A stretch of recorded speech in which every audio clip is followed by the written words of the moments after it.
Kalau saudara ada di atas gunung lagi senang-senang, Tuhan ada di situ. Saudara lagi lewatin lembah, Tuhan ada di situ. Dia adalah Tuhan yang ada di atas gunung ketika saudara lagi senang-senang. Dan dia juga Tuhan yang memimpin saudara ketika menghadapi kesengsaraan hidup. Ulangan 11 ayat yang ke-11 mengatakan begini. Dalam setiap perjalanan hidup manusia menuju tanah perjanjian, menuju apa yang Tuhan janjikan dalam hidup saudara, pasti saudara akan lewatin gunung dan lembah. Untuk apa? Menata karakter saudara. Jadi akan banyak pintu-pintu yang ditutup daripada yang dibuka. Karena itu sekolah kehidupan. Jadi tenang aja. Nanti pintu ketutup, nggak apa-apa, kecewa. Pintu ketutup lagi, kecewa. Pintu ketutup lagi, ditipu sama orang kita percaya, nggak apa-apa. Ngucap syukur aja. Kita di situ diminta sama Tuhan menangani kekecewaan, belajar mengampuni, belajar untuk sabar, belajar untuk tekun. Nanti Tuhan cuma butuh satu pintu yang dibuka, dan ketika pintu itu dibuka, terobosan terjadi. Dan ketika pintu itu dibuka, saudara udah dewasa rohani di situ. Karena banyak perkara besar yang dia mau titipkan di situ. Jadi dibiarin sama dia. Jadi jangan kecewa. Saya diberikan sebuah tema yang luar biasa, namanya pengharapan. Kalau pengharapan itu seringkali manusia berharap kalau lagi susah. Amin. Nggak apa-apa, nggak dosa. Langsung pokoknya takut. Gitu. Nggak apa-apa. Itu normal kok. Kita berharap kalau kita lagi susah. Kalau lagi enak-enak kita ya lupa lah sama pengharapan itu ya. Nggak apa-apa juga sih. Itu manusiawi ya. Tapi yang lebih dalam lagi, kalau kita dengar kata pengharapan itu biasanya konotasinya lagi dalam keadaan buruk gitu. Dalam keadaan yang nggak enak. Pengharapan itu bukan dalam keadaan yang buruk aja, dalam keadaan yang senang-senang juga. Setiap hari kita berharap sesuatu indah terjadi, gitu loh. Mau saya lagi enak-enak, nggak ada apa-apa, adem ayem, tetap aja berharap sesuatu yang luar biasa. Saya selalu punya istilah di rumah gini, great days ahead. Hari-hari yang baik akan terus terjadi, gitu loh. Biasanya ada hari yang nggak baik, nggak apa-apa.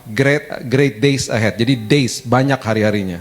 Bad day satu kali aja nggak apa-apa, great days-nya banyak. Nah, days gitu ya. Jadi saya kalau ngomong sama anak saya, kalau dia lagi pulang sekolah saya jemput. Sekarang saya jadi supir nih saudara ya. Saya semenjak resign udah nggak banyak berkecimpung di yayasan saya jadi supir. Saya bilang sama istri saya, udahlah kita nggak usah pakai supir, saya jadi supirnya. Saya senang ngobrol sama anak saya di mobil. Itu waktu-waktu di mana kami bisa banyak dapat hal-hal yang luar biasa sama-sama dia. Jadi kadang-kadang dia kalau dijemput sekolah kan dia adalah hari-hari yang gak baik. How's your day? Gimana harinya? Gak enak, aku gak suka gini. Terus aku bilang selalu sama dia, gak apa-apa, besok pasti lebih keren lagi, lebih luar biasa gitu. Jadi setiap hari berharap. Pengharapan itu kalau berharap berarti ada sebuah cara yang harus dilakukan, yaitu apa? Berserah ya. Makin berserah, pengharapannya makin asik, makin luar biasa ya. Roma 5 ayat 3-5 itu bicara soal yang namanya pengharapan. Nah, ini kuncinya sebenarnya. Coba saudara baca ya, Roma 5. Roma 5 ayatnya yang ke-3 sampai ke-5. Roma 5 ayat yang ke-3 mengatakan begini. Dan bukan hanya itu saja, kita malah bermegah juga di dalam kesengsaraan kita.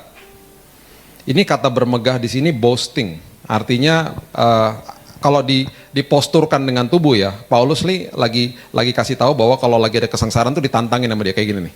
Apa lo? Nah, gitu. Itu kira-kira bahasa aslinya begitu. Jadi sama kesengsaraan tuh dia nggak peduli, ditantangin sama dia gitu. Kenapa? Ini kalimat yang luar biasa. Kesengsaraan itu adalah faktor eksternal. Saudara nggak akan bisa kontrol yang namanya kesengsaraan, ini bisa datang kapan aja. Ya, ujian hidup bisa datang kapan aja. Makanya saya selalu katakan kita harus siap setiap hari. Ya, harus siap setiap hari. Dulu waktu ujian sekolah ada jadwalnya kan, ada jadwalnya, kita belajar udah deket-deket mau ujian, baru kita, ya karena udah tahu jadwalnya kapan kan, saya amen duluan, saya begitu soalnya dulu. Nah, kalau yang namanya ujian kehidupan kita nggak pernah tahu datangnya kapan, bisa 1 jam lagi, bisa 2 jam lagi. Saya pernah tengah-tengah lagi khotbah hari Minggu, tiba-tiba kabar, blek, adikmu serangan jantung. Bukan adik saya JC yang paling kecil, bukan adik saya persis di bawah saya. Serangan jantung. Nggak enak gitu kabarnya langsung. Saya dekat sama dia gitu. Saya waktu lagi jalan bergegas langsung ke rumah sakit. Di jalan udah langsung ditelepon. Adikmu nggak ada, udah hilang. Saya makin nggak enak lagi hatinya. Puji Tuhan sampai di sana proses resusitasinya berhasil. Dikejut gitu ya. Dok. Sempat beberapa menit hilang. Dia balik lagi. Tuhan kasih kesempatan kedua bagi dia. Hal-hal kayak begitu kan kita nggak pernah tahu. Kita nggak pernah tahu kapan ujian mau datang. Saya sudah saksikan kepada saudara, tiba-tiba tanggal 2 Januari berhadapan dengan dokter, Bapak kena leukemia. Mau ngomong apa? Saya sampai bilang gini sama istri saya, jangan-jangan saya dulu mengilahkan hidup sehat. Jangan-jangan dulu saya terlalu sombong sama diri saya sendiri. Saya pikir kalau udah jaga makan olahraga nggak akan sakit. Jangan-jangan waktu zaman itu saya nggak berharap sama Tuhan. Jangan-jangan waktu saat itu saya berdoa, tapi nggak dalam aspek itu saya nggak berharap sama Tuhan. Saya berharapnya sama hidup sehat. Waktu saya sakit, teman-teman saya yang tahu pola hidup saya datang ke rumah sakit ngomong gini, lu aja bisa sakit, apalagi gua, kelar gua ntar lagi. Gimana coba? Makanya pengharapan kepada Tuhan di hari-hari yang enak pun terus berharap sama Tuhan di semua aspek, ya kan? Nah, ketika ujian datang, ya, ketika ada kesengsaraan datang, Paulus katakan bermegah. Sekali lagi, kesengsaraan adalah faktor eksternal, saudara nggak bisa kontrol. Ya, yang saudara bisa kontrol adalah yang berikut ini. Apa? Coba, Paulus katakan begini. Dan bukan hanya itu saja, kita malah bermegah dalam kesengsaraan kita karena kita tahu bahwa kesengsaraan itu akan menimbulkan ketekunan. Bahasa Inggrisnya perseverance. Ini cuma satu-satunya, ada 4 komponen di sini ya. Ini cuma satu-satunya yang saudara bisa kontrol, yaitu tekun. Tekun itu artinya adalah apa? Sabar dan bertahan. Sabar dan bertahan. Di depan kesengsaraan saya sabar dan bertahan. Oke? Nah, buah, saya ulangi, buah daripada ketekunan, itu ada 2. Baca seterusnya, dikatakan begini. Dan ketekunan ayat 4 akan menimbulkan apa? Tahan uji, ini bahasa Inggrisnya karakter. Karakter. Karakter itu bahasa Inggrisnya yang lebih tepat lagi, diterjemahkan di dalam versi The Message itu adalah the steel of virtue, karakter ilahi yang baja. Jadi dahsyat banget. Saudara nggak bisa bangun-bangun pagi bilang gini, hari ini aku mau punya karakter, seperti Tuhan. Nggak bisa. Itu buah. Kemarin ya, ada khotbah loh, katanya kita harus punya karakter seperti Tuhan. Hari ini saya mengambil keputusan, saya mau mempunyai karakter kayak Tuhan. Nggak bisa, itu buah. Saya mengambil keputusan untuk tekun. Tekun itu kata kerja. Tahan uji itu noun, kata benda. Yang berikutnya, ya buahnya ada 2. Yang berikutnya adalah setelah tahan uji adalah apa? Dan ketekunan menimbulkan tahan uji, dan tahan uji menimbulkan pengharapan. Pengharapan ayat 5 mengatakan tidak mengecewakan karena kasih Allah telah dicurahkan di dalam hati kita oleh Roh Kudus yang telah dikaruniakan kepada kita. Sekali lagi ya, kesengsaraan adalah faktor eksternal. Yang saudara bisa kontrol hanya tekun. Tekun berarti apa? Sabar dan bertahan. Saudara tabur tekun tiap hari. Tabur kesabaran dan pertahanan setiap hari. Tuhan, aku mau bertahan Tuhan. Sampai kapanpun. Walaupun keadaanku gak enak di depan mata jasmaniku, aku tetap akan katakan Engkau baik Tuhan. Itu bertahan namanya. Itu bertahan. Nah, lama-kelamaan kalau saudara seperti begitu, lama-kelamaan akan timbul kayak waktu saya lagi sakit ya, karena begitu terus kayak nggak peduli gitu. Dokter datang bawa vonis yang nggak enak, datang lagi bawa vonis yang enak, saya bilang nggak peduli, aku udah sembuh. Aku sembuh dalam kayak ada sayapnya tuh nggak keluar. Berasa begitu kayak ada sayapnya gitu.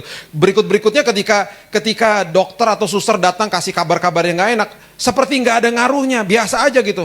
Hari ini kamu kena infeksi perut misalnya, harus pakai antibiotik 2 bag. Hari ini kamu harus masuk ruang tindakan karena paru-parumu basah semua, bersin pagi-pagi, darah semua yang keluar. Hari ini kamu harus ditusuk dari sini, diambil cairannya keluar. Pertamanya cuma dek doang, abis itu biasa aja, nggak apa-apa Tuhan, aku tahu Tuhan menyertai aku. Kayak gitu toh nggak? Nah itu kan nggak langsung timbul. Karakter kayak begitu kan nggak langsung timbul. Itu karena terus nabur ketekunan. Yuk tabur ketekunan, karena itu adalah kunci supaya saudara mempunyai karakter ilahi dan pengharapan. Dan pengharapan. Gimana ya Pak, saya tuh susah banget kalau disuruh berharap tuh susah banget. Kuncinya cuma satu, tekun aja tiap hari. Tekun sama doa, tekun sama baca firman, tekun ikut Tuhan. Tekun, yang namanya tekun tuh berarti gak bersungut-sungut. keadaannya nggak enak, Tuhan Engkau baik Tuhan. Itu sabar dan bertahan namanya. Terus tabur itu, lihat. Saya nggak kaget kalau saya kesini lagi semuanya ada sayapnya tiba-tiba. Pak Wijaya, ruangannya jadi sempit banget, bersayap semua. Praise and worship pada melayang-layang gitu. Itu yang saya rasain loh, itu benar-benar saya rasain. Soalnya istri saya pernah nanya gini, kamu rasanya apa? Saya pernah ngomong, kayak ada sayapnya tau gak? Maksudnya apa? Gak tahu, kayaknya enak banget dan kuat banget gitu. Pernah saya ngomong begitu sama dia. Setelah beberapa minggu ya, melewati itu. Karena nabur tekun. Saudara, malam hari ini saya mau bagikan kepada saudara ada 4 valley, 4 lembah dalam hidup saudara. Yang saudara mungkin sudah pernah lewati, sedang lewati, dan bukan aku takutin ya, akan pasti lewati. Pasti lewatin. Ini lembah. Lembah-lembah kayak begini adalah lembah yang memang dibiarkan sama Tuhan terjadi dalam hidup ini. Tujuannya cuma satu kok, mendewasakan kita. Dan ketika saudara lagi melewati lembah-lembah ini, gak usah takut. Dia berjalan sama-sama saudara. Gak usah takut. Dia selalu ada di situ, tuh janjinya dia. Orang yang takut adalah orang yang tidak mengerti janji Tuhan. Saya ulangi ya, orang yang takut adalah orang yang tidak mengerti janji Tuhan. Jadi kalau banyak orang tanya begini, gimana nih Pak caranya segala macam, saya bilang udah tertulis ribuan loh janji di sini. Baca aja dan percaya. Efesus mengatakan begini, Efesus 1, aku sudah menyediakan kuasa bagimu. Kuasa yang membangkitkan Kristus dari kematian, itu kuasa yang disediakan bagi kita. Kepada siapa? Orang-orang yang passwordnya cuma satu, percaya. Kuasa yang membangkitkan Kristus dari kematian itu diberikan kepada saudara. Tapi ada orang yang nggak mau terima, nggak mau percaya. Saya beberapa kali mendoakan orang di rumah sakit, ada yang dalam kondisi yang biasa-biasa aja, dan waktu saya pulang sama istri saya ngomong gini, kenapa kayaknya dia nolak ya? Terus waktu ngomong sama suaminya kayaknya acuh tak acuh gitu, kayaknya bodoh amat gitu. Kamu rasa kayak gitu nggak? Iya. Nggak enak ya tadi rasanya ya pas doa ya? Iya. Nah beda lagi sama satu orang yang kita datang udah kanker, udah tumor, udah gede banget di sini, di kepalanya. Udah nggak bisa ngomong, udah lumpuh, nggak bisa ngomong. Tapi waktu dikasih tahu, disuruh percaya dia masih bisa ngerti ya waktu saya ngomong. Dia ngangguk-ngangguk. Istrinya juga, yes aku percaya. Perjamuan ya, Pak setiap hari perjamuan sama istri Bapak. Perkatakan udah sembuh, dia cuma nggak bisa ngapa-ngapain. Sekarang jalan tuh.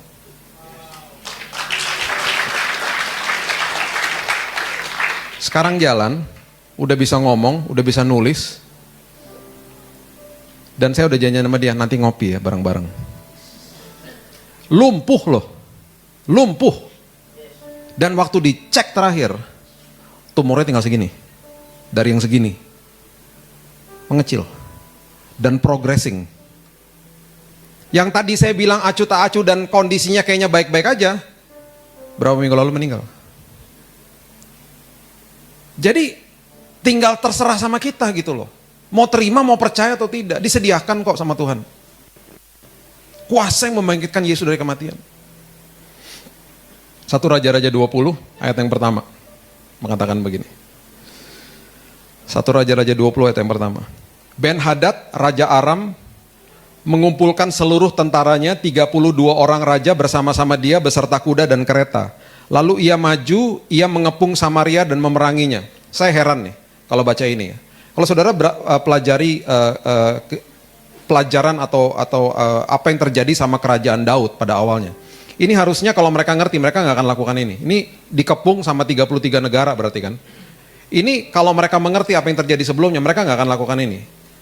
Waktu Daud mau bangun bait Allah, Nabi Nathan kan ada advisernya, dia bilang, bro, lo tanya dong sama Tuhan, boleh nggak gue bangun bait Allah? Kan advisor, dia tanya sama Tuhan, berdoa, puasa, balik lagi. Kata Tuhan nggak usah, nanti biar anak lu aja yang ngelahirin, bangun itu bait Allah. Bahasa aslinya soalnya itu menolorkan bait. Saya kalau suka baca bahasa asli jadi begini nih. Bait Allah tuh nanti biar dilahirkan sama dia. Sama siapa namanya? Salomo. Kamu nggak usah lakukan. Tapi karena kamu adalah inisiatornya, terjadilah sebuah perjanjian kudus. Tahu nggak isinya apa? Kerajaan dan keturunanmu akan kokoh sampai selama-lamanya. Itu karena ada satu raja yang memperhatikan hadirat Tuhan. Hadirat Tuhan tuh dilambangkan dengan tabut perjanjian. Kan dia ngomong gini, masa tabut perjanjian ada di bawah kemah yang reot, sementara aku ada di dalam istana yang penuh dengan kayu aras yang bagus. This is not fair, ini nggak adil. Ayo dong kita bangun bait Allah. Jadi saat itu hadirat Tuhan dilambangkan dengan fisik. Ini tabut perjanjian. Ya. Ini lambang fisiknya hadirat Tuhan. Sekarang hadirat Tuhan di dalam sini. Zaman itu, nanti satu waktu kita bisa belajar, zaman itu ya semuanya orientasinya pengorbanan. Pengorbanan. Zaman kasih karunia, pengorbanan tidak ada artinya tanpa ketaatan. Karena ketaatan lebih dahsyat daripada pengorbanan. Ya, itu harus kita mengerti, tapi itu nanti pelajaran berikutnya lah, ya.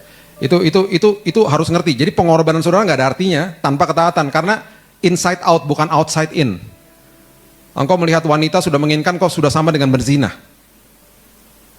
Engkau membenci saudaramu, kau sudah sama dengan pembunuh. Belum secara letterlock membunuh orang, sudah sama dengan pembunuh. Inside out. Nggak bisa ngumpet dari Tuhan.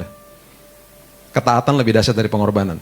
Nah, itu yang akhirnya membuat Tuhan sampai gini. Wow, engkau betul-betul memperhatikan hadiratku. Terjadilah, keluarlah covenant, perjanjian kudus, kerajaan dan keturunanmu akan kokoh sampai selama-lamanya.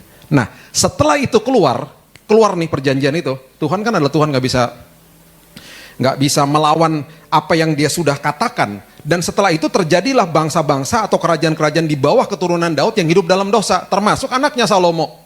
1000 ceweknya. 700 istri 300 gundik. Satu pasang mertua aja udah repot nih, banyak banget ya. Ribet banget tuh Salomo tuh. Iya kan? Ya, kata.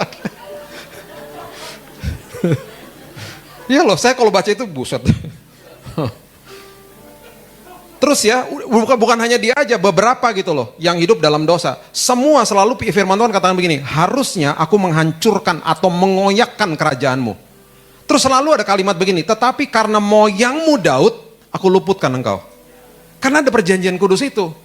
Udah gitu, 300 tahun nih, Daudnya udah gak ada, udah meninggal. Ada kerajaan yang menyerang Raja Hizkia.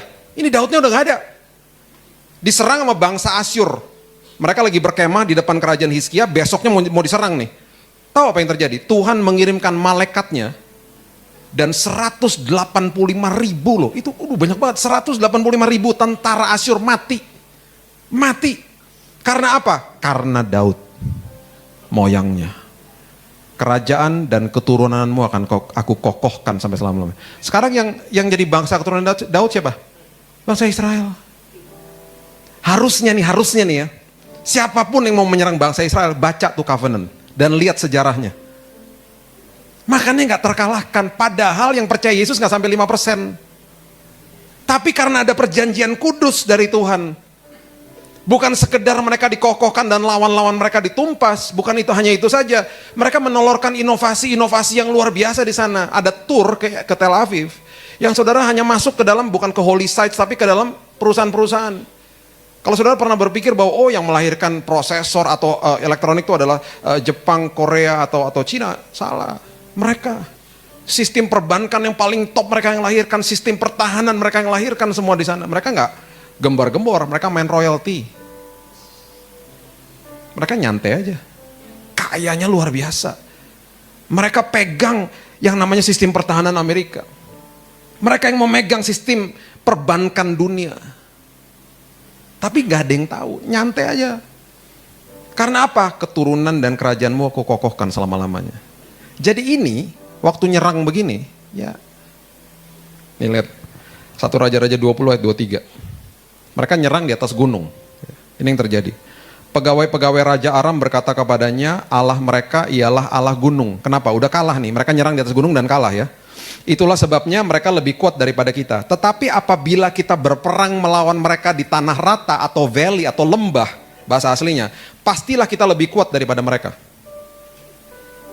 Dengan kata lain begini, wow, kita nyerang di atas gunung dan kita kalah. Oke, sekarang kita nyoba yuk di valley, kita nyoba nyerang mereka di lembah, pasti kalah.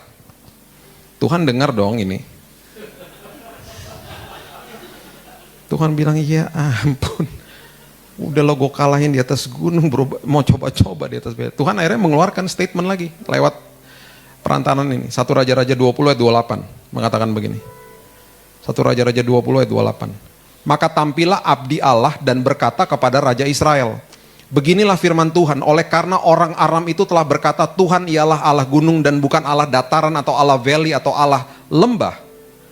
Maka aku akan menyerahkan seluruh tentara yang besar itu ke dalam tanganmu, supaya kamu tahu bahwa akulah Tuhan. Kalau saudara ada di atas gunung lagi senang-senang, Tuhan ada di situ. Saudara lagi lewatin lembah, Tuhan ada di situ. Dia adalah Tuhan yang ada di atas gunung ketika saudara lagi senang-senang. Dan dia juga Tuhan yang memimpin saudara ketika menghadapi kesengsaraan hidup. Ulangan 11 ayat yang ke-11 mengatakan begini. Dalam setiap perjalanan hidup manusia menuju tanah perjanjian, menuju apa yang Tuhan janjikan dalam hidup saudara, pasti saudara akan lewatin gunung dan lembah. Untuk apa? Menata karakter saudara. Jadi akan banyak pintu-pintu yang ditutup daripada yang dibuka. Karena itu sekolah kehidupan. Jadi tenang aja. Nanti pintu ketutup, nggak apa-apa, kecewa. Pintu ketutup lagi, kecewa. Pintu ketutup lagi, ditipu sama orang kita percaya, nggak apa-apa, ngucap syukur aja. Kita di situ diminta sama Tuhan menangani kekecewaan, belajar mengampuni, belajar untuk sabar, belajar untuk tekun. Nanti Tuhan cuma butuh satu pintu yang dibuka, dan ketika pintu itu dibuka, terobosan terjadi. Dan ketika pintu itu dibuka, saudara udah dewasa rohani di situ. Karena banyak perkara besar yang dia mau titipkan di situ. Jadi dibiarin sama dia, jadi jangan kecewa. Kenapa nih gagal lagi Pak, nih kenapa gagal lagi? Di dalam Tuhan gak? Iya, hidup dalam Tuhan, udah tenang aja. Cuman itu aja kalau saya tanya. Pak, saya banyak dikecewain orang itu, hidup dalam Tuhan gak? Iya, tenang aja udah. Memang banyak pintu-pintu yang ditutup. Nanti ketika waktunya Tuhan tiba, ya, kita gak bisa paksa waktunya Tuhan terjadi, dan ketika waktunya Tuhan terjadi, kita gak bisa stop juga waktunya. Karena itu kairos sudah. Dia yang tahu, makanya waktunya Tuhan selalu terjadi indah pada waktunya. Selalu gitu kan? Indah pada waktunya. Ulangan 11 ayat 11 mengatakan, tetapi negeri kemana kamu pergi untuk mendudukinya, ialah negeri yang bergunung-gunung dan berlembah-lembah, yang mendapat air sebanyak hujan yang turun dari langit. Oke, lembah pertama. Lembah pertama adalah lembah yang namanya lembah Sidim. Lembah Sidim ini adalah lambang daripada lembah di mana saudara sedang mungkin terikat sama dosa, hidup dalam dosa, diam-diam orang gak ada yang tahu, atau udah lepas, tapi masih diinget-ingetin terus sama iblis. Dan kita percaya lagi, aku gak layak, aku gak bisa, dan lain sebagainya. Itu namanya lembah Sidim. Kejadian pasal yang ke-14. Kejadian pasal yang ke-14 ayatnya yang ke-8 mengatakan begini. Kejadian 14 ayat 8. Lalu keluarlah raja negeri Sodom, raja negeri Gomora, raja negeri Atma, raja negeri Seboim, dan raja negeri Bela, yakni nawar yang dan mengatur barisan perangnya melawan mereka di lembah apa? Sidim. Oke. Terus mereka melawan raja-raja ini ya. Kemudian akhirnya ini ada 9 yang bertempur nih kerajaan. Kalau saudara pernah nonton Lord of the Rings itu kalau nggak salah cuma 5. Ini 9. Wah, heboh nih, pasti lebih keren nih kalau di sini ya. Nah, ayat 10 mengatakan begini, Kejadian 14 ayat 10. Di lembah Sidim itu di mana-mana ada sumur aspal, tar pit itu bahasa Inggrisnya. Slimy tar pit. Jadi dia lengket banget gitu. Ketika Raja Sodom dan Raja Gomora melarikan diri, jatuhlah mereka ke dalamnya dan orang-orang yang masih tinggal hidup melarikan diri ke pegunungan. Ini banyak orang yang terjebak di dalam slimy tar pit di lembah Sidim. Ini kalau kita mau artikan dalam hidup sehari-hari kita. Ini lembah kejatuhan. Lembah di mana banyak orang hidup dalam dosa atau sudah lepas dari itu tapi masih self talk di sini. Self talk adalah pribadi yang paling banyak bicara sama saudara sendiri, adalah diri saudara sendiri. Dan seringkali ada penuduhan yang sangat akut dalam hidup ini yang iblis lakukan dan kita percaya. Makanya Roma 8 ayat 1, there is no condemnation, tidak ada lagi penghukuman, tidak ada lagi penuduhan. Hati-hati ketika kita bicara sama diri sendiri. Karena 80% suara yang masuk ke dalam diri kita sendiri adalah dari kita sendiri loh. Makanya orang bunuh diri gara-gara apa? Ngomong sendiri. Bertahun-tahun kan dia, aku gak layak, gak bisa. Kejadian eksternal yang terjadi sama dia itu hanya menstimulasi aja. Tiba-tiba blek bunuh diri. Ngomong sendiri soalnya. Ya. Ingat kasih karunia Tuhan cukup. Cukup. Tapi jangan mempermainkan kasih karunia Tuhan. Ya. Ada yang namanya akibat dosa. Saya nggak percaya yang namanya kutuk. Udah nggak ada. It is finished. Sudah selesai ribuan tahun yang lalu. Tuhan nggak kasih kutuk. Tuhan, orang banyak tanya sama saya, masih ada kutuk ya Pak? Kutuk-kutuk. Nggak ada kutuk. Kecuali kalau kamu percaya ya. Nggak ada kutuk. There is no condemnation. Tidak ada lagi kutuk. Jadi jangan percaya sama hal-hal seperti itu, gitu. Nah, yang kita harus pahami adalah dimanapun saya berada, Tuhan tidak pernah berseberangan sama saya. Dia ada di pihak saya. Ketika saya lagi sakit, kalau saya pengertiannya salah, menghadapinya juga salah. Saya tahu Tuhan ini penyakit bukan dari Tuhan. Saya tahu Tuhan Engkau ada di pihakku. Aku tahu Tuhan Engkau tidak pernah berseberangan dengan aku. Nah, sekali lagi ya, ada akibat dosa. Ada akibat dosa, itu karena ulah kita sendiri, bukan hukuman dari Tuhan. Tuhan akan pasti mengampuni kok gitu. Cuman ada akibat dosa. Contoh, anak 22 tahun datang kepada saya ngomong gini, "Pak, tolong Pak, doakan Pak. Kenapa? Pacar saya hamil." Aduh. Saya pengerja gereja Pak, aduh. Pendeta belum tahu, orang tua belum tahu, aduh. Tolong Pak, doakan Pak, doain apa? Bapak tahu kan Pak, kita bersepakat dalam nama Tuhan Yesus, kita bersepakat 2 orang 3 berkumpul. Tuhan jawabkan Pak, betul. Terus maksudnya apa? Tuhan tidak akan mempermalukan anak-anaknya kan Pak? Betul. Tuhan penuh dengan mujizat kan Pak? Betul. Tuh kan Bapak udah ngejawab semuanya kan Pak? Oke Pak, kita sekarang bersepakat dalam doa Pak. Kita percaya Pak ya, berdua ya Pak. Kalau besok pacar saya bangun pagi Pak, hamilnya hilang dalam nama Tuhan Yesus. Hampir saya jitak loh kepalanya. Emangnya kayak sakit pusing hilang besok, gila aja loh. Orang yang udah putus asa tau kan? Putus asa. Akhirnya singkat cerita harus menikah di usia yang masih muda. 3-4 tahun pernikahan mereka kesulitan ekonomi. Itu karena akibat dosa. Tuhan ampuni.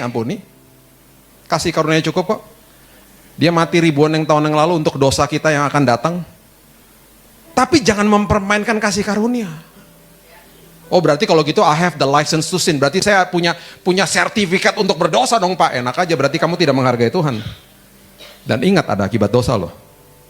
Contoh, papa saya misalnya pergi bilang begini sama saya, nih ya, kamu hati-hati ya, papa tinggalin nih obat merah, hati-hati ya, nih obat merah ya, papa pergi, mama pergi ya, jagain adik-adikmu ya, hati-hati loh, ini obat merah, kalau ada apa-apa obat merah loh. Papa mama pergi, saya jedok-jedokin kepala ke tembok, saya loncat-loncat dari atas sampai berdarah-darah, adik-adik saya bilang gini, ngapain lo? Tenang aja, kan ada obat merah. Nah. Yang bodoh siapa? Saya toh. Yang bodoh siapa saya? Oke deh, obat merahnya sembuhin, oke. Tapi kan ada boroknya. Yang sakit siapa? Saya kan. Ada boroknya, dilihat orang. Kenapa lo? Jatuh lo gitu. Kan dilihat, kelihatan kan akibat dosanya. Yang malu siapa? Saya. Yang bodoh siapa? Saya. Jangan mempermainkan darah Kristus. Tanggung sendiri.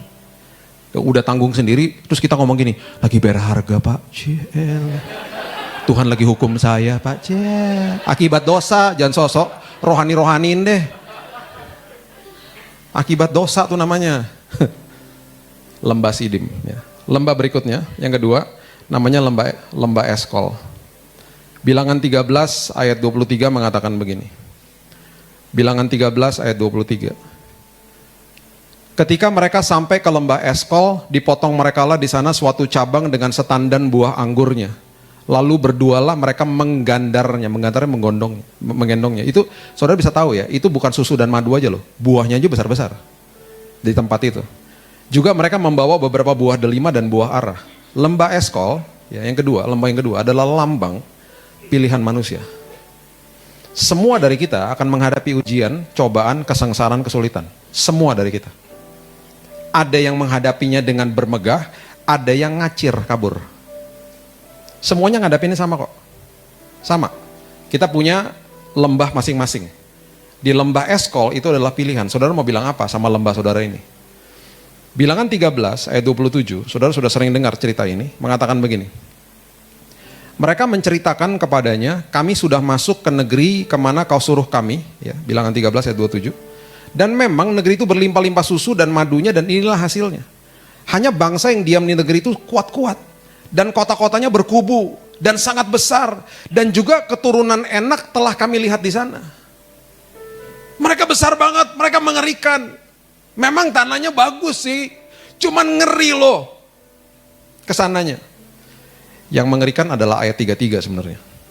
Bilangan 13 ayat 33. Ini yang saya bilang self talk. Ini dangerous, bahayanya luar biasa. Juga kami lihat di sana orang-orang raksasa, orang Enak yang berasal dari orang-orang raksasa. Betul, itu fakta ya. Oke. Ini yang mengerikan. Dan kami lihat diri kami seperti belalang. Yang ngomong mereka belalang siapa? Bukan musuhnya, mereka sendiri. Terus mereka yang lebih parah lagi, mereka ngomong gini, dan demikian juga mereka terhadap kami. Mereka berasumsi jadinya. Mereka juga menilai kami begitu kok. Padahal tuh musuhnya belum tentu ngomong begitu. Ini yang saya bilang self talk. Ngomong sendiri. Ini mengerikan. Makanya saudara gak pernah dengar nih nama-nama ini. Safat, Yigal, Palti, Nafbi. Pernah dengar? Gak pernah. Padahal tuh nama-nama ada di Alkitab saudara. Itu adalah nama daripada 10 pengintai. Saudara gak pernah dengar karena orang-orang itu mati di padang gurun di hukum Tuhan. Gak pernah masuk tanah perjanjian. Mereka bukan pembuat sejarah. Itu nama-nama ada loh di Alkitab. Tapi ada 2 nama yang saudara sampai hari ini masih mendokumentasikan nama-nama itu.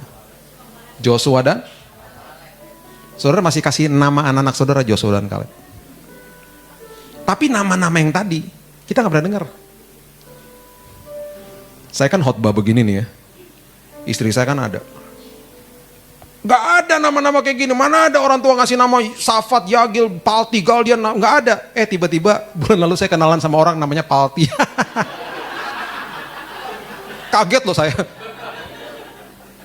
Siapa namanya Palti? Pak Palti. Istri saya kan gak tahu ya. Dia gak ngeh gitu. Kenapa sih kamu? Namanya Palti. Emang kenapa nama Palti? Itu kan yang aku khotbahin. Terus kita pas sampai rumah kita baca lagi kan gitu. Nih maksudnya aku gini. Oh iya loh. Iya loh ada loh. Orang tuanya gak ngerti kali ya pas kasih nama ya. Ada Joshua sama Kaleb dikasih nama Palti. Pokoknya nama-nama 10 nama ini ya Bapak Ibu yang belum punya anak dan akan punya anak, udah jangan dilihat aja. Jangan dikasih nama anak-anak itu loh, kasihan loh. Ini nama 10, jangan mentang-mentang ada di Alkitab loh Pak. Jangan semuanya ada di Alkitab dikasih nama gitu loh. Ini nama 10 pengintai, mati di padang gurun. Ketakutan semuanya tuh mereka, kayak belalang. Kaget saya. Jadi saya punya teman namanya Palti sekarang. Tapi saya belum ngobrol, ntar kalau ketemu lagi saya mau ngomong sama dia. Saya mau tanya sama dia, saya kan baru kenal kan gak enak kan. Maksud baru kenal, by the way orang tua waktu kasih nama ada maksudnya gak? Tahu artinya nggak gitu? Pengen nanya nih saya sama dia gitu, pengen nanya. Orang Kristen juga soalnya, anak Tuhan gitu. Kasihan juga kan. Saudara, yang 2 orang ini, mereka melihat hal yang sama toh. Tapi saya kagum karena mereka bilang begini, memang mereka besar, tapi Tuhan saya lebih besar. Tuhan saya lebih besar. Semuanya lihat hal yang sama kok. Memang kanker saya kemarin mengerikan, tapi Tuhan saya lebih dahsyat. Lebih keren Tuhan saya. Makanya saya selalu bilang sama kanker saya kalau udah malam-malam istri saya udah pulang, saya bilang, gue mau tidur, lo ketemu bapak gue, lo tau gak bapak gue siapa? Lo ketemu sama dia ya, kelar lo nanti. Saya suka ngomong gitu loh. Sampai-sampai suster kalau masuk kamar, who you talking to? Ngomong sama siapa gitu. Ngomong sendiri, peperangan rohani. So saya bilang, Dad, saya berdoa panggil dia Daddy kan, Dad, I wanna sleep, aku mau tidur ya Dad, tolong ya Dad, aku mau tidur. Dari awal sampai akhir tidur nyenyak terus, nggak pernah nggak bisa tidur. Itu yang namanya pengharapan di dalam Tuhan. Tidur nyenyak. Ada apa yang terjadi tetap tidur nyenyak. Istri saya besok pagi datang lagi, buka kamar. Gimana? Bisa tidur? Bisa. Lama-lama dia udah nggak nanya. Dia pas buka kamar, berapa lama tidurnya? Udah nggak nanya, karena dia tahu saya pasti tidur nyenyak tiap malam. Selalu gitu. Lembah berikutnya saudara, namanya lembah Elah. Lembah Elah adalah lambang daripada lembah ketakutan. Di lembah ini terjadi sebuah pertempuran yang kita sudah sering dengar, namanya pertempuran antara Daud dan Goliat. Saya mau bawa ke saudara-saudara ke dalam sebuah kalimat, ya, yang betul-betul akan memberikan pelajaran sama kita dari apa yang terjadi. Ada satu kalimat sebenarnya yang membuat akhirnya Daud bisa berhadapan sama Goliat. Ini cerita behind the scene. Ya, lembah Elah adalah lembah lambang ketakutan. Waktu itu kira-kira Goliat ngomong gini deh, daripada kita repot-repot perang ntar banyak yang mati ya, kita costnya juga gede, udahlah gini aja deh, lu kasih sama gue orang yang paling jagoan dari lo, bertempur sama gue ya, di ring UFC nih ya, misalnya ya. Nanti misalnya lo kalah, lo nyembah gue, kalau gue kalah gue nyembah lo, udah gitu, simple, sederhana, oke gitu, udah. Alkitab mencatat Raja Saul pun cemas semuanya. Nah, di dalam peristiwa ini tiba-tiba ada bocah 19 tahun disuruh sama bapaknya bawa roti sama keju. Yang roti buat kakak-kakaknya, kejunya buat prajurit-prajurit. Siapa yang suka roti sama keju? Banyak juga ya, dahsyat ya, roti sama keju. Iya, yang nggak pernah makan cobain deh. Roti sama keju, apalagi kejunya meleleh. Yes, haleluya, haleluya. Kalau pernah ke kota namanya Madiun ya, kalau catat ya, Madiun, masuk ke pabrik roti namanya Bluder Cokro. Pernah dengar ya? Masuk ke situ, itu pabrik roti ya. Di situ ada roti Bluder, ya tulisannya golden cheese. Apa itu? Ketika dibuka, itu dia punya cheese atau keju tuh meleleh, tau nggak? Belinya pas lagi panas-panas keluar dari oven, itu kan pabrik tuh ya. Buka, makan di situ. Saya pun meleleh lihat. Kalau Superman ya, kalau tahu Superman dia kalau kalah sama Krypton kan, Billy Lantang, roti keju, meleleh langsung saya, meleleh. Yang pendoa apa sih? Apa sih Superman sama Krypton? Apa gua nggak pernah dengar gitu. Maaf ya, maaf. Pendetanya kakak rohani dikit, anak komik, maaf, anak komik soalnya. Sorry ya, kurang rohani. Bocah 19 tahun datang ke lembah ini bawa roti. Kakaknya bilang ini, ngapain lu kesini? Disuruh pulang, diusir sama kakaknya. Oke? Ini kejadian nih. Dia kan nggak tahu apa-apaan. Dia bangun pagi nggak pernah berpikir satu hari nanti pas gue bangun pagi gue akan berhadapan sama raksasa. Nggak pernah. Disuruh bawa roti. Waktu dia tinggalin domba-dombanya juga Alkitab mencatat cuman dikit. Cuman beberapa. Terus waktu dia datang, dia lihat begini kan, semua orang pada cemas, ada apaan? Kan pasti nanya. Terus mereka bilang, itu diceritain lah, itu Goliat gitu. Dia mungkin lihat dari jauh, oh, gede sih memang. Cuman dia pasti gak ada rasa takut, kenapa? Ini nih yang terjadi nih. Orang ya, banyak yang menguasai firman. Hamba Tuhan banyak lah, ya Pak Wijaya tahu lah. Kita kalau lagi seminar hamba Tuhan, wah menguasai firman. Belum tentu loh, hamba Tuhan dikuasai hidupnya sama firman. Saya bulan lalu ngajar 200 sama Tuhan di Surabaya. Saya bilang gini, kita kalau mau debat rohani, kita bisa debat kusir di sini. Debat teologi, wah udahlah hebat-hebat. Sekarang pertanyaan saya cuma satu aja. Hidup saudara dikuasai sama firman nggak? Ketika orang tidak lihat, di balik mimbar, saudara ada di rumah. Yang bisa memvalidasi hidup saudara, itu adalah orang-orang yang ada di rumah saudara. Supir, pembantu, istri, anak. Tuh, ketika engkau dalam keadaan stres, apakah seperti yang kau khotbahkan di atas ini? Gak bisa, saudara gak bisa menilai saya ketika saya ada di sini. Tanya sama istri saya, sama anak-anak saya. Pak Billy kalau lagi keadaan sehari-hari kayak gimana? Supir, pembantu, tanya. Mereka yang bisa memvalidasi saya.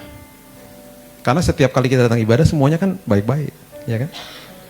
Tapi saya percaya di sini semuanya di sini baik, di rumah juga baik. Amin. Amin. Amin. Jangan kayak ibu-ibu yang di gereja waktu itu, saya pernah cerita nggak tuh? Ngeri banget tuh ibu-ibu itu tuh. Pak silakan Pak pakai mobil saya Pak. Saya diakones gereja, saya kenal udah lama loh. Saya masuk ke mobil, nggak sampai berapa menit tiba-tiba supirnya ngomong gini. Di mobil berdua sama supir, ibu nggak ikut nggak mau supir aja. Baru 5 menit supirnya ngomong gini, Pak ada kerjaan nggak buat saya Pak? Nah loh. Mobilnya bagus loh, Mobilnya pasti kan gajinya oke dong, ya kan? Kaget dong saya. Kenapa mas? Nangis tiba-tiba. Saya udah gak tahan pak kerja di sini pak. Nah loh, kaget dong. Saya pulang gereja loh. Kenapa pak? Kenapa mas? Setiap hari saya dianjing-anjingin pak. Anjing-anjingin. Belok kiri salah anjing, belok kanan salah anjing. Sampai saya mimpi anjing pak.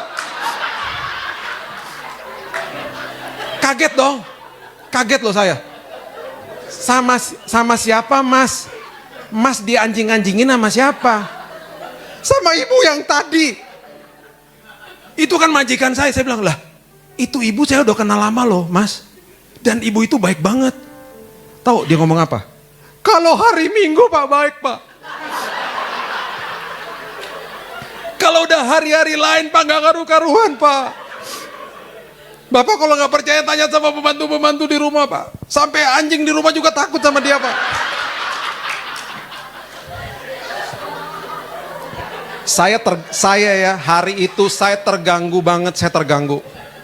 Terus yang mengerikan tuh waktu dia udah saya mau turun dari mobil ya, dia ngomong gini, Pak, ini nomor telepon saya Pak. Terus dia ngomong gini, tau nggak? Pak, ingat saya Pak, ingat, tau nggak? Saya rasa kayak Yesus di kayu salib, tau nggak? Waktu penjahatnya mau mati, tau gak? Yesus, ingat aku sebelum kau masuk Firdaus. Saya ingat gitu loh. Saya tapi hari itu terganggu banget. Saya hilang nih nomor, kalau enggak saya kasih Pak Wijaya, suruh jadi supirnya sini aja, supir gereja, ya kan? Pasti dihargai. Malu-maluin loh saudara. Itu diakonis gereja loh. Dan itu orang saya kenal udah lama banget. Di hari itu, hidupnya divalidasi sama supirnya. Karena apa? Kalau hari Minggu di gereja kan gini, shalom, shalom, shalom. Emang benar kata supirnya, kalau hari Minggu bahaya Pak. Benar. Ternyata hari Senin sampai Sabtu taringnya keluar. Mengerikan.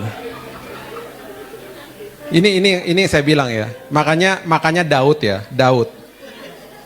Nggak ada orang lihat ya di padang gurun ya. Hidupnya karena dikuasai sama firman. Rahangnya beruang sama singa dipatahin sama dia. Gak ada yang lihat. Gak ada takutnya. Kenapa? Memegang sebuah pengertian yang dahsyat. Apa? 1 Samuel 17 ayat 26. Coba lihat. Ini adalah kalimat yang akhirnya membuat dia berhadapan sama Goliat. Coba baca kalimat ini. 1 Samuel 17 ayat 26. Lalu berkatalah Daud kepada orang-orang yang berdiri di dekatnya, apakah yang akan dilakukan kepada orang yang mengalahkan orang Filistin itu? Dan yang menghindarkan cemooh dari Israel. Perhatikan kalimat ini. Siapakah orang Filistin yang tak bersunat ini sampai ia berani mencemooh barisan daripada Allah yang hidup? Kira-kira mungkin dia ngomongnya begitu tuh. Dia pasti nafsu banget nih ngomongnya. Siapa nih orang yang gak bersunat berani mencemooh barisan Israel ini? Ini kebenaran ini sebenarnya ya, perhatikan ini baik-baik. Kebenaran ini pasti dan mereka semua bangsa Israel termasuk Raja Saul tahu dan ngerti. Maksudnya apa? Maksudnya gini. Pada saat itu orang-orang atau bangsa yang tidak bersunat, dan itu kebanyakan memang bangsa-bangsa yang bukan bangsa Israel, itu mereka tidak punya urapan Tuhan. Dan mereka kalau nggak bersunat, melawan bangsa Israel yang bersunat, yang artinya adalah mereka memiliki hadirat dan naungan dan urapan Tuhan, pasti kalah. Pasti kalah. Dan mereka tuh ngerti loh. Raja Saul ngerti, semua prajuritnya dan semua jajarannya ngerti tentang kebenaran ini. Ini yang saya katakan, orang kalau cuma ngerti firman, tapi hidupnya nggak dikuasai sama firman, kayak begini. Ketika ada ketakutan datang, dia ketakutan nih. Terus dia pas dinasihatin sama temannya, gak usah takut kan ada firman Tuhan. Emang iya sih, tapi gue takut banget gue begini. Emang gue tahu tuh ada ayatnya. Kayak gitu tuh. Ini terjadi sama mereka nih. Mereka ngerti loh kebenaran itu. Tapi bagi mereka sosok Goliat yang ada di depan mata jasmani itu terlalu mengerikan. Emang bener sih, cuman lu berani gak nyobain satu sama dia? Kalau tiba-tiba gue mati gimana? Tapi mereka ngerti bahwa itu orang gak bersunat sebenarnya. Kalimat ini diucapkan sama bocah 19 tahun yang lagi bawa roti sama keju. Orang yang sebenarnya gak dipandang sama orang lain. Tapi karena bobotnya firman Tuhannya itu luar biasa. Kenapa? Karena dia punya pengalaman sama Tuhan. Dan pasti pada saat itu waktu dia ngomong, prajuritnya dengar, mereka bilang gini, bener juga sih. Bener juga ya. Sampai diaduin ke raja. Dan gara-gara kalimat ini akhirnya dia bisa audiensi di depannya raja. Raja bilang gini, datangin sama prajuritnya, itu ada bocah ngomong gini. Menurut kita bener sih raja ya. Terus raja juga mungkin ngomong gini, bener juga sih, iya sih. Jadi mana bocahnya, panggil. Pengen dapat sebuah pernyataan lagi gitu loh. Pas dia ngomong di depannya raja, itu kayak ada bobotnya, ada urapannya. Karena ngalamin Tuhan. Nggak sekedar ngomong. Lu siapa? Kredibilitasnya siapa? Saya anak Isai. Saya lagi bawa roti ke sini. Terus dia ngomong gini, saya udah biasa matahin rahangnya beruang sama singa. Bagi saya, raksasa itu sama aja. Itu binatang-binatang tidak bersunat dan mereka kalah sama saya. Bagi saya, dia juga tidak bersunat. Dan bagi saya, dia itu pasti kalah. Bentuknya aja beda. Yang di padang bentuknya binatang mengerikan itu, ini bentuknya cuma orang aja gede. Bentuknya aja beda. Statusnya sama. Pasti kalah. Bayangin ya, waktu dia ngomong tuh ada bobotnya loh. Sampai-sampai, perhatikan ini baik-baik. Nasib sebuah bangsa. Nasib sebuah bangsa diserahkan kepada bocah 19 tahun yang lagi bawa roti sama keju. Bukan sama prajurit. Sama bocah 19 yang hidupnya dikuasai sama firman. Makanya ya saudara gak usah jadi siapa-siapa. Hidupnya dikuasai firman aja. Ketika saudara bicara, didengar orang. Ada bobotnya. Saudara nasihatin teman saudara, ada bobotnya. Saya punya teman di sebuah kantor yang setiap minggu ada ibadah. Dan bukan sekedar ibadah, dia doakan kantor dengan tim temannya. Sekitar 4-5 orang doa puasa untuk teman-teman yang lain. Mereka lakukan itu sudah bertahun-tahun. Bulan-bulan ini mereka menuai jiwa. Ada orang-orang yang bukan orang percaya datang kepada mereka bilang gini, aku dengar Tuhanmu bisa menyembuhkan ya. Iya. Aku mau ikut ibadah kantor boleh. Mulai ikut satu-satu. Kemarin dikasih lihat fotonya sama saya. Minta didoain, dibawa ke gudang. Karena dia gak mau ketahuan sama teman-temannya. Didoain. Tadi saya baru dapat kabar. Orang ini tadi pagi bilang, aku percaya sama Yesus. Teman saya biasa-biasa aja. Bukan hamba Tuhan terkenal, enggak. Enggak pernah bicara di atas sini, enggak. Jemaat biasa. Enggak perlu jadi siapa-siapa. Kalau punya pengalaman sama Tuhan, hidupnya ada bobotnya. Bocah 19 tahun yang bawa roti sama keju. Bisa berhadapan sama Goliat. Diketawain awalnya sama Goliat. Dia cuma bawa apa? Bahasa Indonesia katakan, why you bring sticks and stones to me? Lo menghina gue lo. Bawa batu sama umban. Batu sama umban. Gak ada artinya memang. Diketawain sama Goliat. Tapi ini bocah. Udah punya pengalaman sama Tuhannya. Batu sama umban bermitra sama Tuhan. Mati Goliat. Tangisan saudara sama dengkul saudara untuk berdoa. Gak ada artinya kadang-kadang. Dilihat orangnya cuma bisa doa doang. Gak ada artinya mungkin. Tapi ketika itu yang saudara tabur. Saudara bermitra sama Tuhan. Kanker saya kalah tuh kemarin. Sembuh tuh saya. Saya cuma pakai tangisan sama dengkul. Karena Tuhan saya lebih besar dari segala-galanya. Hadapi apapun dalam hidup ini, saudara akan penuh dengan pengharapan. Kalau saudara tabur kehidupan intim sama Tuhan setiap hari. Gak usah orang lihat. Gak ada yang lihat, Daud gak ada yang lihat. Tiba-tiba di waktunya Tuhan, di saat yang tepat, dia gak pernah berpikir pagi itu waktu bangun pagi. Dia cuma tahu pagi itu gue harus nganter roti. Kucluk-kucluk nganter roti, tiba-tiba berhadapan sama Goliat. Nasib sebuah bangsa diberikan kepada dia. Ujung-ujungnya jadi raja. Itu namanya lembah Elah, lembah ketakutan. Yang terakhir, lembah yang paling mengerikan. Yang saya bilang ini embahnya lembah. Namanya lembah kekelaman. Kita udah sering baca ya. Saya mau ajarkan kepada saudara sebagai ayat yang terakhir ya. Di dalam bobot kalimat ini dikeluarkan sama Raja Daud juga. Ada sebuah bobot yang luar biasa. Kita harus baca bahasa asli dan bahasa Inggrisnya. Nanti saya kutip bahasa Inggrisnya ya. Mazmur 23 ayat 4. Itu ayat favorit banyak orang lah ya. Mazmur 23 ayat 4. Mengatakan begini. Sekalipun aku berjalan dalam lembah kekelaman, aku tidak takut bahaya. Sebab engkau besertaku, gadamu dan tongkatmu itulah yang menghibur aku. Dalam bahasa Inggrisnya, dikatakan begini, though I walk through the valley, I walk through. Berarti, saudara kalau ada di lembah kekelaman itu adalah lembah yang saya bilang embahnya lembah. Itu adalah lembah yang bukan aja lembah ketakutan, lembah kebingungan, lembah ratapan, lembah yang udah semuanya berkecamuk jadi satu di situ. The darkest of the darkest itu lembah kekelaman. Kalau main game itu udah stage terakhir tuh udah. Lewatin itu udah merdeka udah. Ini lembah paling ngeri. Nah, Daud mengatakan begini, though I walk through. Berarti ketika saudara ada di lembah ini, saudara lagi jalan lewat, nggak menetap di situ, lewat. Oke? Nah, dia kasih lagi nih bobot yang pengertian yang luar biasa. Dia kasih gini, dia kasih tau gini, walk through the valley, terus dia keluarkan kata-kata ini, the shadow of death. Lembah bayang-bayang maut. Bawa pulang 3 pernyataan ini. Kalau itu adalah lembah bayang-bayang maut, yang pertama, dia lagi kasih tahu sama kita. Ada sebuah pesan terselubung nih, kasih tahu. Kalau itu bayangan seringkali tampaknya lebih besar daripada aslinya. Berarti kalau saudara lagi lewatin sesuatu yang mengerikan, lembah kekelaman, seringkali digede-gedein sama iblis. Ditakut-takutin, padahal nggak begitu sebenarnya. Bayangan seringkali tampaknya lebih besar daripada aslinya. Yang kedua, tidak ada pernah satupun bayangan bisa melukai manusia.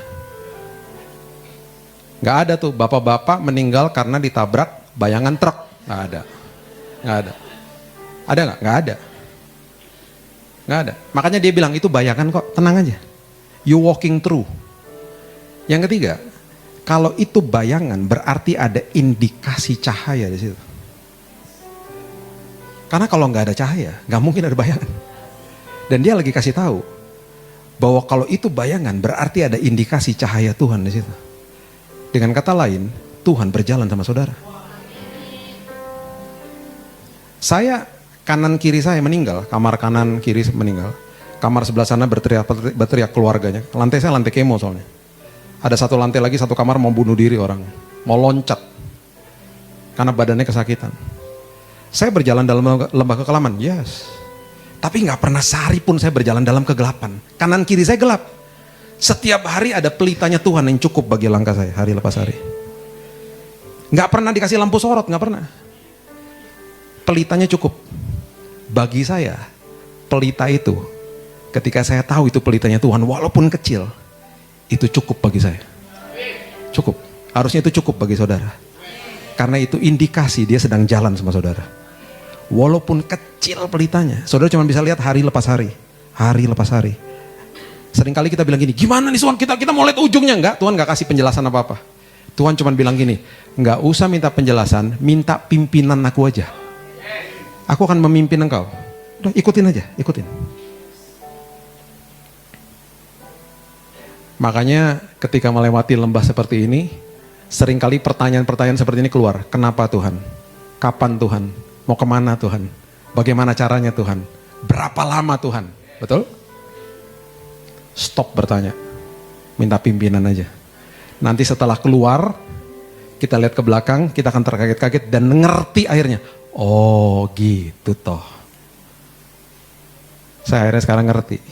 Kenapa saya harus lewati itu. Bukan untuk saya aja, untuk keluarga saya. 3 hari lalu, pertama kali istri saya berdiri di atas mimbar dan berkhotbah. Pertama kali. Dia diubahkan Tuhan. Dia adalah orang yang paling logik. Kalau saudara pernah nonton MacGyver, dia MacGyver di rumah. Ya, kalau ada apa-apa yang rusak, bukan Dedi, bukan Mami, panggilnya Mami di rumah. Tiba-tiba ada di atas atap, betulin bocor-bocor, itu istri saya. Pintu rusak, dia yang betul, obeng. MacGyver lah pokoknya, jago banget. Orangnya pakai logik. Waktu melewati lembah kekelaman kemarin, Nggak bisa pakai logik. Anak saya yang kedua, kemarin ikutan retreat, 15 sekolah Kristen di Wisma Kinasih. Dia berkhotbah 10 menit di sana. Anak pemalu loh. Sampai kita kaget, mau khotbah? Iya. Aku mau khotbah, mau kasih tahu sama orang-orang kesaksiannya Dedi. Dan aku mau khotbah dari Mazmur 91. Oke. Anak pemalu. Semuanya diubahkan Tuhan. Sebagai penutup, kesembuhan saya kemarin percuma kalau perubahan tidak terjadi. Karena mujizat bisa terjadi kapan aja. Tapi yang namanya perubahan karakter, Tuhan tidak akan paksa saudara. Dia punya kuasa untuk merubahkan saudara. Tapi kalau saudara nggak mau, dia nggak akan paksa. Makanya perjalanan ke Emmaus, firman Tuhan katakan begini, dia berbuat seolah-olah ingin meneruskan perjalanan. Ada satu sisi yang dia ingin sekali untuk diundang masuk. Dia nggak mau paksa. Mujizat bisa terjadi kapan aja. Jangan dikejar mujizatnya.